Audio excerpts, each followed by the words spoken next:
Before we start talking about the second half, I want to take a moment for mindfulness. A key aspect of mindfulness is the ability to observe ourselves without judgment. You may find yourself in one of these first 4 situations, and you may judge yourself. You may feel that you are the cause or part of the cause of being in this position, maybe even feeling complicit on being in one of these positions. But one aspect of the CANS is you just consider the what.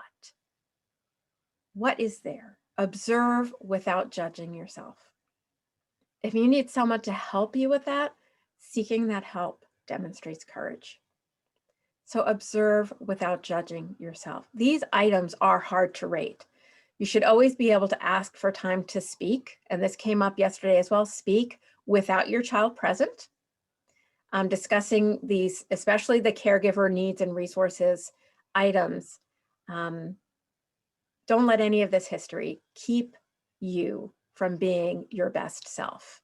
You can move forward.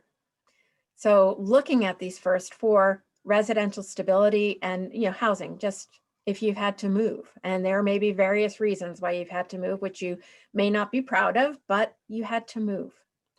Safety includes other individuals that are coming into the home, and you may feel like you don't have a lot of control with that, but they are individuals that are unsafe to your child, and so that you need to be able to bring that out.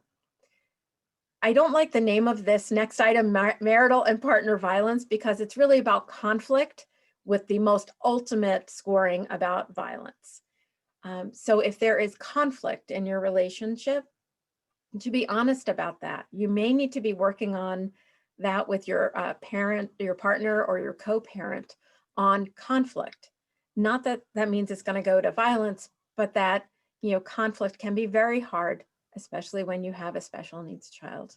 It just adds to the stress. I see Chastity like, oh yeah, oh yeah.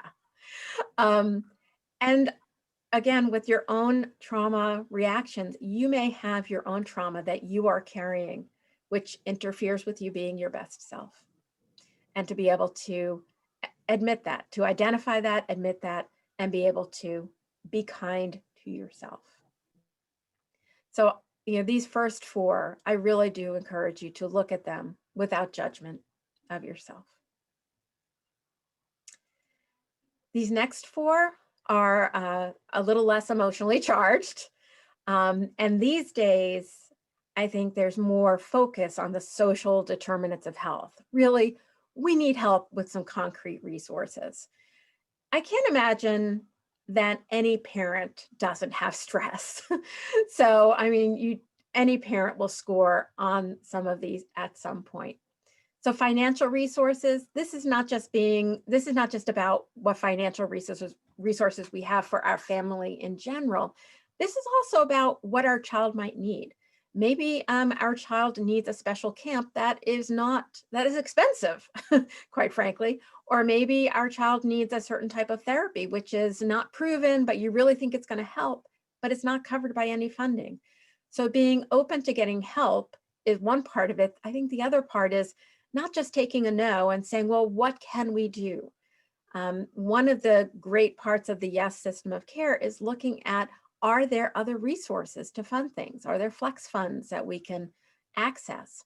So in Wyoming, we have flex funds that enable individuals to get some of these additional resources, which are not otherwise paid for, and that I can't afford as my family just doesn't have that resource.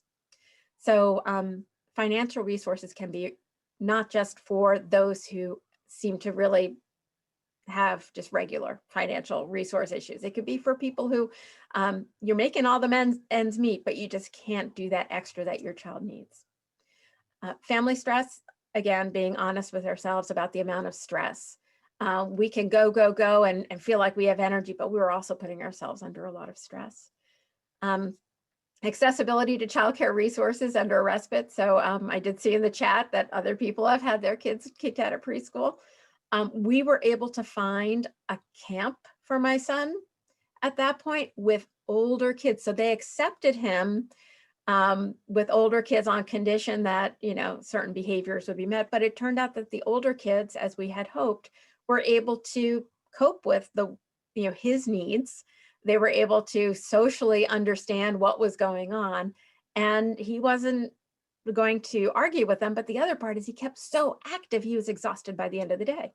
So sometimes it's hard to find a childcare resource where someone will understand your child. Same thing for respite. And respite is something that you need to find the right match for your child. In Wyoming, we have a package, and maybe Sharon and Chastity, you can describe it later, but how respite providers are trained in high fidelity wraparound principles so that they understand a lot of these values. Plus, there's matching that goes on with your child and your family. And then this last part is transportation. So this is, reliability and backup plans. And we all know how hard it is to get transportation to the places where people need to be, especially for all the services that our child may have.